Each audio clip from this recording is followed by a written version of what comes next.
नमस्कार साथियों, स्वागत आप सभी का। दोस्तों, आज हम चर्चा करेंगे एक बेहद इम्पोर्टेंट विषय हिंदी व्याकरण का, जो कि आप सभी के लिए, जहाँ पर भी हिंदी व्याकरण से संबंधित प्रश्न पूछे जाते हैं उन सभी के लिए उपयोगी है और संभवतः यहाँ से 2 से 3 प्रश्न आपकी हर एग्जाम में पूछे जाते हैं। दोस्तों, विषय है हमारा हिंदी व्याकरण में वाच्य। वाच्य क्या होते हैं, वाच्य कितने प्रकार के होते हैं और कौन कौन से वाक्य को हम कैसे पहचानें। तुरंत पहचानने के लिए हम सामान्य सी चर्चा थोड़ी सी करेंगे और आपके कभी का प्रश्न इससे संबंधित गलत नहीं होंगे। दोस्तों, स्टार्ट करते हैं अपनी क्लास को। देखिए दोस्तों, आपको मैं बता दूं कि क्लास मात्र आपकी 10 मिनट की होने वाली है और इसमें आप 10 मिनट में आपके 2-3 प्रश्न एग्जाम में बिल्कुल निश्चित रूप से क्लियर होने वाले हैं। देखिए, विषय है हमारा वाच्य। वाच्य किसे कहते हैं, सबसे पहले ये चर्चा कर लें। एक सामान्य रूप से मैं बात करूँ तो वाच्य से तात्पर्य होता है, वाच्य का मतलब होता है कहने का तरीका। कहने का तरीका या कहने का ढंग ही क्या होता है, वाच्य होता है। अगर इसकी हम परिभाषा की बात करें, सामान्य रूप से परिभाषा नहीं पूछी जाती, लेकिन फिर भी एक बार हमें जान लेना है कि वाक्य का वह प्रकार जिसमें प्रधानता को आधार रखा गया है। किसको? प्रधानता को आधार रखा गया है, अर्थात प्रधानता के आधार पर ही हम वाच्य के भेद करते हैं। अर्थात जिस वाक्य में कर्ता प्रधान होगा वह कर्तृवाच्य होगा, जिसमें कर्म प्रधान होगा वह कौन सा वाच्य होगा, कर्मवाच्य होगा।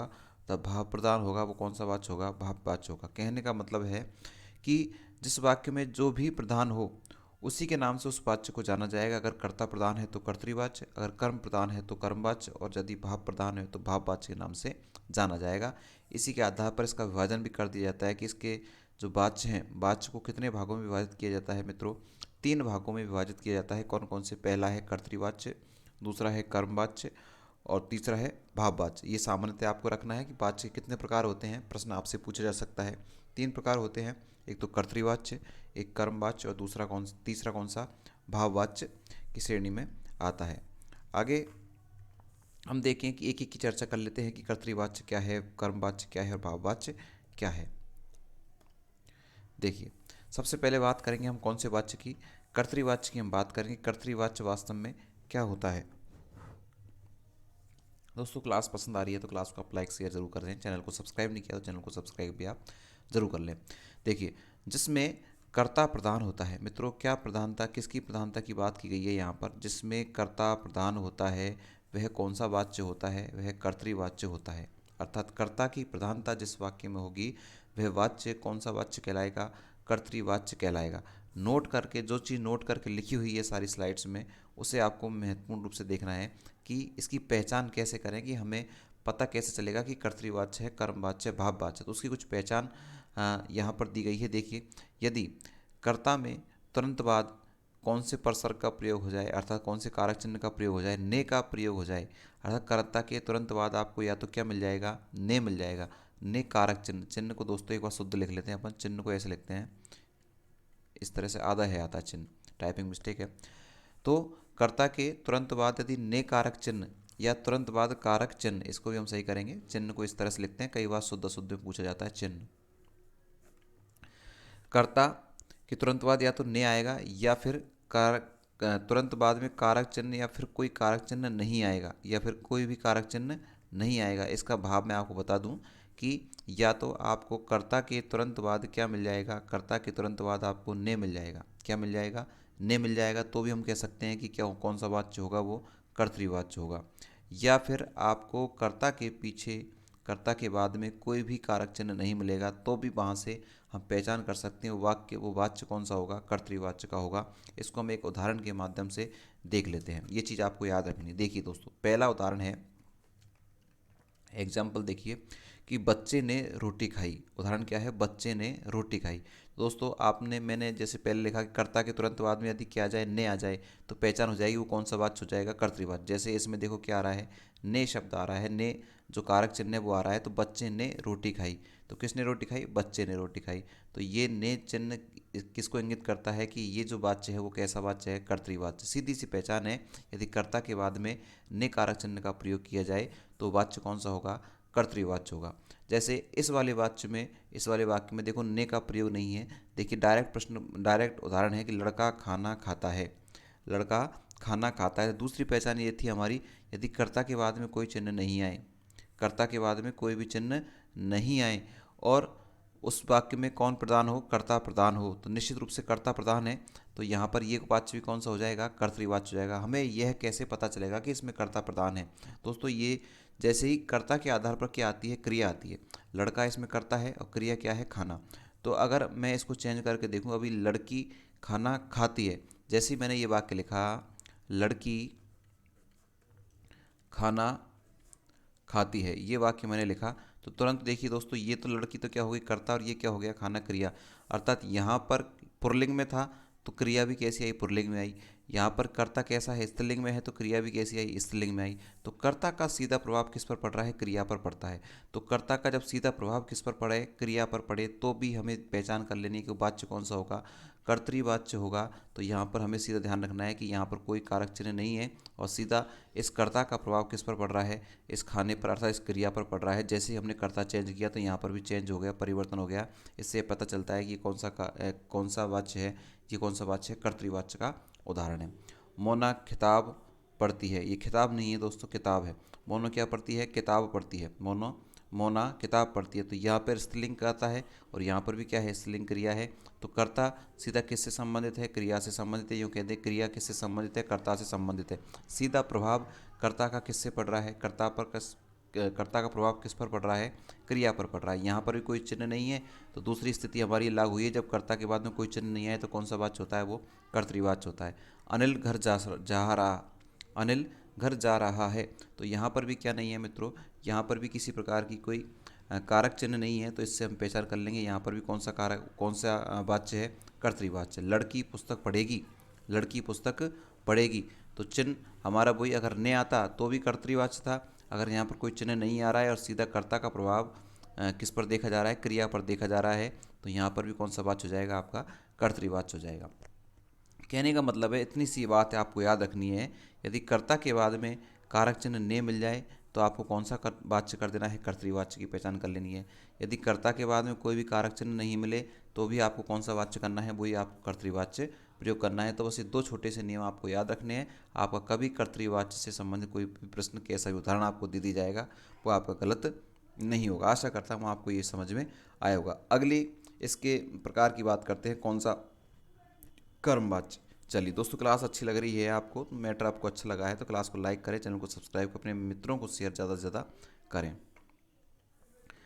अगला देखिए, कर्मवाच्य। कर्मवाच्य में क्या है, दूसरा भेद है वाच्य का, कौन सा वाच्य, कर्मवाच्य। अर्थात पहले में तो कर्ता प्रधान था, इसमें क्या प्रधान हो जाएगा, इसमें दोस्तों प्रधानता किसकी हो जाएगी, कर्म की प्रधानता हो जाएगी। अर्थात जिसमें कहने का बिंदु कर्ता न होकर कौन हो जाए, कर्म हो जाए। कौन सा बिंदु, कहने का जो बिंदु है उसमें कर्ता ना कहकर कौन कहेगा, कर्म कहेगा। अर्थात जिसमें कर्म की प्रधानता होगी वो वाच्य कौन सा होगा, कर्मवाच्य होगा। नोट वाले को हमें विशेष रूप से देखना है कि कर्ता के साथ यदि कौन सा शब्द जुड़ जाए, के द्वारा शब्द जुड़ जाए, कर्ता के साथ कौन सा शब्द जुड़ जाए, के द्वारा शब्द जुड़ जाए, तो के द्वारा शब्द से मतलब ये कारक चिन्ह है। जैसे अपन कर्ता ने कर्म को करण से, संप्रदान के लिए, पदान से अलग, इस तरह से कारक चिन्हों के अंतर्गत आता है। कर्ता के बाद में आपको कौन सा शब्द मिल जाए, के द्वारा मिल जाए, तो आपको क्या करना है, चिन्ह को यहाँ पर भी शुद्ध करें एक बार, चिन्ह। तो आपको क्या करना है, जब कर्ता के बाद में के द्वारा मिल जाए तो आपको कौन सा वाच्य कर देना है, कर्मवाच्य कर देना है। या फिर क्या पहचान है इसकी, कर्ता के बाद में अगर कर्ता कैसा हो, निर्जीव हो, कर्ता कैसा हो, निर्जीव हो, तो भी वहाँ पर कौन सा वाच्य होगा, कर्मवाच्य होगा। तो भी वहाँ पर कौन सा वाच्य होगा, कर्मवाच्य होगा। तो इसकी भी दो पहचान हुई। क्या पहचान हुई, यदि कर्ता के बाद में, यदि कर्ता के बाद में आपको क्या मिल जाए, के द्वारा मिल जाए, कर्ता के बाद में क्या मिल जाए, के द्वारा मिल जाए, या फिर आपका कर्ता कैसा हो, निर्जीव हो, या आपका कर्ता कैसा हो, निर्जीव हो, तो भी आपका कौन सा वाच्य हो जाएगा, कर्मवाच्य हो जाएगा। उदाहरणों से इसको हम समझेंगे। देखिए जैसे पतंग उड़ रही है, क्या उड़ रही है भाई, पतंग उड़ रही है, सीधी सी पहचान है, कर्ता कैसा है, निर्जीव है। कर्ता कैसा है, पतंग निर्जीवित है, तो हमने देखा कि कर्ता कैसा है, निर्जीव है, तो कौन सा वाच्य कर देंगे, सीधा सा इसमें कौन सा वाच्य हो जाएगा, कर्मवाच्य हो जाएगा। कौन सा वाच्य हो जाएगा मित्रों, सामान्य से पहचान है, आसानी से पहचान सकते हैं। दूसरे देखिए, पुस्तक लड़के द्वारा पढ़ी जाएगी। पुस्तक किसके द्वारा पढ़ी जाएगी, लड़के द्वारा। तो जैसे इसमें आ रहा है देखो, के द्वारा, जब कर्ता के बाद में क्या आ जाए, के द्वारा संकेत मिल जाए। तो जैसे इसमें कर्ता कौन है, लड़का है, लड़का के बाद में क्या आ रहा है, द्वारा। तो हम सीधा सा प्रश्न पूछेंगे, किसके द्वारा, तो लड़के के द्वारा। किसके द्वारा, लड़के के द्वारा। तो द्वारा शब्द यहाँ पर आ रहा है, के द्वारा शब्द यहाँ पर आ रहा है। तो इसका मतलब भी क्या है कि ये वाच्य भी कैसा होगा, कर्म वाच्य का होगा। ये वाच्य भी कैसा होगा, कर्म वाच्य का होगा। सीधी सी पहचान है। देखिए, अनिल के द्वारा पत्र लिखा गया, वही शब्द आ गया, कौन सा, के द्वारा शब्द आ गया, हमने पहचान लिया। के द्वारा जैसे ही शब्द लगा हमने पहचान कर ली कि ये वाच्य भी कौन सा वाच्य है मित्रों, कर्म वाच्य है। आगे देखिए, किसान के द्वारा खेत जोता गया। किसान के द्वारा, यहाँ पर भी हमने देखा कैसा वाच्य, क्या शब्द आ गया, के द्वारा आ गया, वही कर्ता है किसान। किसान के बाद में, कर्ता के बाद में क्या आया, के द्वारा। यही हमारी पहचान थी, यदि कर्ता के बाद में के द्वारा आए तो कौन सा वाच्य हो जाएगा, कर्म वाच्य हो जाएगा। कहने का मतलब है, दो सामान्य सी चीज़ आपको याद रखनी है यहाँ पर, कि यदि कर्ता के बाद में के द्वारा आए तो कौन सा वाच्य होगा, कर्मवाच्य। यदि कर्ता कैसा हो, निर्जीव हो, तो भी वाच्य हमारा कौन सा होगा, कर्मवाच्य होगा। तो आपको ध्यान रखना है कर्तृवाच्य। कर्तृवाच्य में तो आपकी पहचान क्या हो गई कि कर्तृवाच्य में कर्ता के बाद में क्या आ जाएगा, आपके ने मिल जाएगा, या फिर कर्ता के बाद में आपको कोई भी कारक चिन्ह नहीं मिलेगा। ये तो किसकी बात हुई, अपन की कर्तृवाच्य की। कर्मवाच्य की बात तो कौन सी हो गई, इतने से, दो नियम इसमें याद रखने, कर्ता के द्वारा, अगर कर्ता के बाद में के द्वारा मिल जाए तो कर्मवाच्य, और कर्ता के बाद में, या कर्ता कैसा हो हमारा, निर्जीव हो, तो भी कौन सा वाच्य हो जाएगा, कर्मवाच्य हो जाएगा। दोनों चीज़ आपके समझ में आई हो तो एक बार नीचे कमेंट जरूर करना।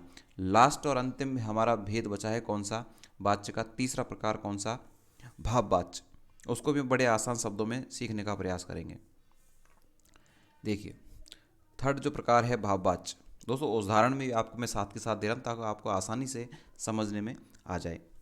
तीसरा जो वाच्य का प्रकार है, उस वाच्य का प्रकार है तीसरा कौन सा, भाव वाच्य। कौन सा वाच्य है मित्रों, भाव वाच्य। ये क्या कहता है कि ऐसा वाक्य जिसमें कहने का केंद्रीय विषय न तो कर्ता हो न ही कर्म हो, अर्थात कर्ता प्रधान, ना तो इसमें कर्ता प्रधान होगा और न ही कौन प्रधान होगा, कर्म प्रधान होगा। इसमें जो प्रधानता होगी वो किसकी होगी, भाव की प्रधानता होगी। इसमें जो प्रधानता होगी वो किसकी होगी, भाव इसमें प्रधान रहेगा। क्योंकि कर्तृवाच्य में तो कर्ता था, कर्मवाच्य में कर्म था, तो भाववाच्य में कौन प्रधान हो जाएगा, भाववाच्य हो जाएगा। सीधी सी बात है, भाव प्रधान इसमें हो जाएगा। इसमें क्रिया पर जोर दिया जाएगा। किस पर जोर दिया जाएगा, इसमें क्रिया पर जोर दिया जाएगा। कर्ता, जब हमने कर्तृवाच्य देखा था, कौन सा वाच्य देखा था, कर्तृवाच्य देखा था, तो उसमें कर्ता की प्रधानता थी। किसकी प्रधानता थी, कर्ता की। जब हमने कर्मवाच्य देखा तो उसमें किसकी प्रधानता थी, कर्म की प्रधानता थी। और अब भाववाच्य देख रहे हैं तो इसमें किसकी प्रधानता होगी, भावों की प्रधानता होगी। अर्थात कर्ता के साथ, नोट देखें, कर्ता के साथ आपको से कारक चिन्ह मिलेगा। कर्ता के साथ आपको क्या मिलेगा, से कारक चिन्ह। चिन्ह को यहाँ पर भी शुद्ध करेंगे अपन, चिन्ह शब्द ऐसे लिखते हैं, चिन्ह। तो कर्ता के साथ आपको क्या मिलेगा, से। यहाँ पर लिख देता हूँ अलग से, कर्ता के बाद में आपको जब क्या मिल जाए, से कारक चिन्ह मिल जाए, दिखाई दे, या वाक्य सामान्यतः नहीं शब्द, या फिर वाक्य में आपको सामान्यतः क्या शब्द, कौन सा शब्द दिखाई देगा, नहीं शब्द दिखाई देगा। अर्थात नेगेटिव जो वाक्य होगा वो वाक्य भी किसके अंतर्गत आएंगे, भाववाच्य के अंतर्गत आएंगे। तो दो पहचान इसकी हमने देख ली, एक तो कर्ता के बाद में से मिल सकता है, या फिर वाक्य में आपको कौन सा शब्द मिलेगा, नहीं शब्द मिलेगा। इससे हम पहचान कर सकते हैं कि वो वाच्य कैसा होगा भाई, भाववाच्य होगा। कैसा वाच्य होगा वो, भाववाच्य होगा। देखिए, रोगी से बैठा नहीं जाता, रोगी से बैठा नहीं जाता, रोगी क्या है इसमें, कर्ता, कर्ता के बाद में क्या आ गया, से। यही तो पहचान थी, कर्ता के बाद में क्या आ जाए, से आ जाए, तो भाव वाच्य हमारा कैसा हो जाएगा, भाव वाच्य हो जाएगा। कैसा वाच्य हो जाएगा हमारा, भाव वाच्य हो जाएगा। इधर देखिए, बालक से पढ़ा नहीं जाता, वाक्य में क्या आ जाए, नहीं आ जाए, तो भी इससे पहचान हम कर लेंगे कि वाक्य कैसा है भाई, ये भी भाव वाच्य का है। कैसा वाच्य है कि भाव वाच्य का ये उदाहरण है। मुझसे चला नहीं जाता, यहाँ पर भी क्या आया, नहीं आया। इससे हमने पहचान कर ली कि ये वाच्य भी कैसा है, भाव वाच्य का।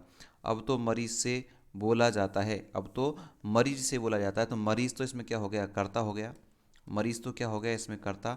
और कर्ता के बाद में जब से लग जाता है तो यहाँ पर से आपको दिखाई दे रहा है, तो ये भी कौन सा वाच्य का हो गया मित्रों, भाव वाच्य का हो गया।